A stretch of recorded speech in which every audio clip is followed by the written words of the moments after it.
Hello guys, welcome to another video of stock market friends. Cello Wrap Industries Limited guys IPO का आज day 3 का subscription open हो रहा है। जानेंगे लाइव सब्सक्रिप्शन जीएमपी कितना चल रहा है, लिस्टिंग कितना मिला, परफॉर्मेंस कैसा रहा, अप्लाई करें या फिर लास्ट डे तो फाइनल डिसीजन क्या लेना चाहिए, इन सभी पॉइंट्स को डिस्कस करें। चलिए फ्रेंड्स वीडियो स्टार्ट करते हैं। आईपीओ 25 जुलाई ओपन हुआ था और 29 जुलाई आज के दिन क्लोज किया जा रहा है। 10 रुपीज का फेस वैल्यू, 79 टू 83 रुपीज पर शेयर की प्राइस बैंड, 1600 शेयर्स की lot size, fresh capital IPO है। 30.3 करोड़ का इशू साइज, 36 लाख शेयर्स के इशू किया जा रहा है।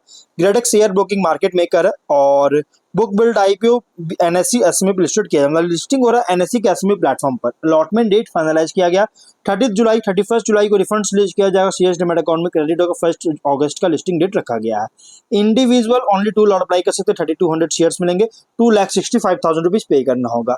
Small HNI minimum 3 lot apply कर सकते हैं, 3,98,000 रुपीज पे करना होगा। मैक्सिमम 7 लॉट अप्लाई कर सकते हैं, 9,29,000 रुपीज पे करना होगा।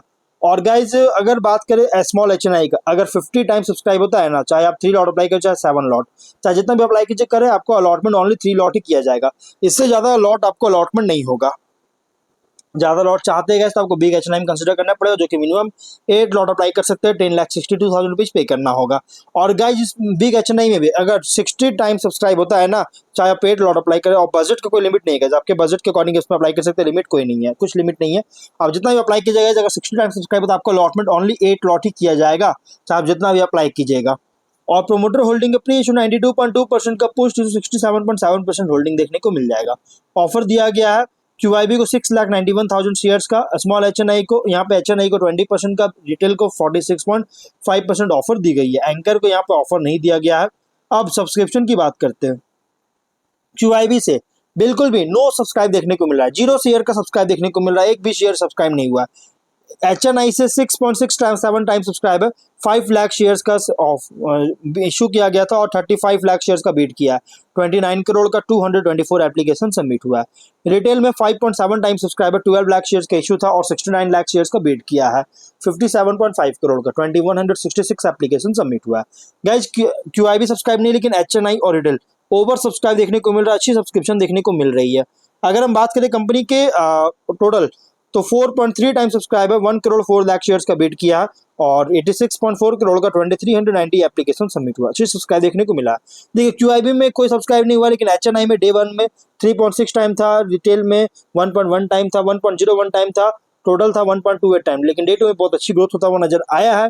और क्यूआईबी वैसे भी गाइस लास्ट डे, मतलब डे 3 में ही अप्लाई करते हैं। अभी फिलहाल सब्सक्रिप्शन हुआ तो कोई सरप्राइजिंग की बात नहीं है, कोई मतलब शॉकिंग की बात नहीं है, क्योंकि गाइस क्यूआईबी हमेशा लास्ट डे में ही अप्लाई करते हैं। अगर हम इसके जीएमपी की बात करेंगे, तो कंपनी का जीएमपी जो ट्रेड कर रहा है, अगर देखा जाए तो इसका जीएमपी भी देखने को मिल रही है अराउंड 18 रुपीज का। 22% का लिस्टिंग एक्सपेक्ट कर सकते हो। 101 का लिस्टिंग प्राइस मिलने के चांस है। अच्छी लिस्टिंग मिल रही है, कोई बहुत स्ट्रॉन्ग नहीं, लेकिन हाँ ठीक ठाक एक अच्छी लिस्टिंग मिलने जा रही है। बिजनेस की बात करें, ज्यादा कुछ मैं बात नहीं करूंगा क्योंकि मैंने ऑलरेडी वीडियो बना रखे हैं।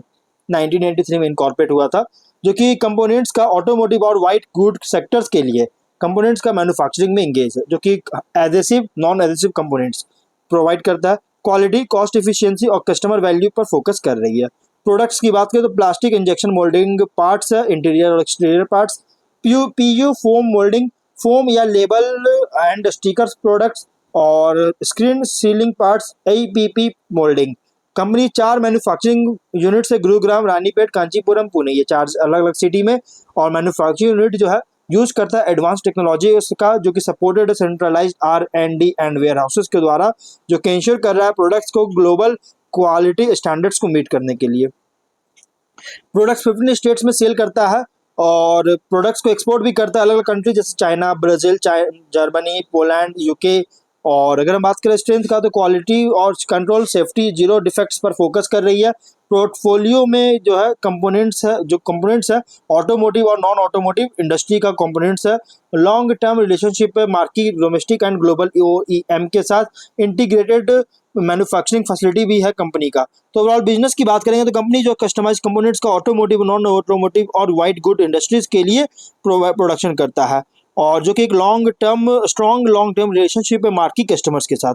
फाइनेंशियल की बात करेंगे, 25 में 143 करोड़ का एसेट्स, नेटवर्थ है 47 करोड़ का, रिजर्व है 43.4 करोड़ का, डेट है 38 करोड़ का।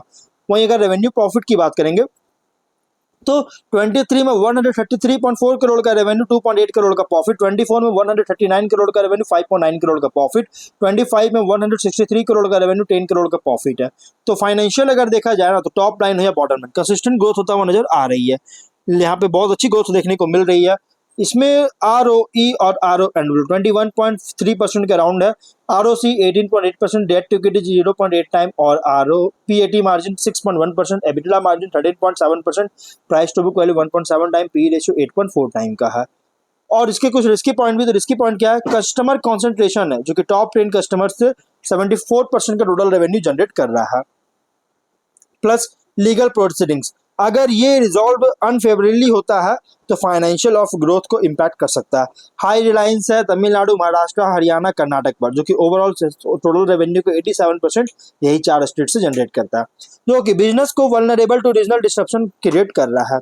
एप्स कमी देखने को मिल चुका है लॉन्ग टर्म कॉन्ट्रैक्चुअल रिलेशनशिप का सप्लायर्स के साथ, हाईली कॉम्पिटिटिव इंडस्ट्री में ऑपरेट कर रहा है और रिलायंस है थर्ड पार्टी लॉजिस्टिक प्रोवाइडर पर। तो ओवरऑल अगर हम बात किसी कंपैरिजन करेंगे गाइस, तो यहाँ पे कंपनी और कॉम्पिटिटर की बात करें तो गाइस मशीनो प्लास्टिक्स हो गया, PPAP automotive same product manufacture करती है जिसके कॉम्पिटिटर है। ऑब्जेक्टिव क्या है, तो प्लांट और मशीनरी, इंफ्रा डेवलपमेंट और अदर ऑक्सिलरी इक्विपमेंट का परचेज करना चाहता है, वर्किंग कैपिटल रिक्वायरमेंट फंडिंग चाहती है, जनरल कॉर्पोरेशन फंडिंग चाहती है, जिसके लिए IPO लेकर आया है। तो ओवरऑल का देखिए कंपनी का प्राइस बैंड फुल्ली रखा गया था, आप उसमें अप्लाई करने का सोच रहे हैं तो मीडियम टू लॉन्ग टर्म के लिए सेकंड थॉट ले सकते हैं गाइस। आप अप्लाई करें, सेकंड थॉट ले सकते हैं, अप्लाई कर सकते हैं, लेकिन फाइनल डिसीजन जो भी लीजिएगा अपने रिस्क पर ही लीजिएगा। ये कोई रिकमेंडेशन वीडियो नहीं है। तो मिलते हैं नेक्स्ट वीडियो में, टिल देन बाय बाय।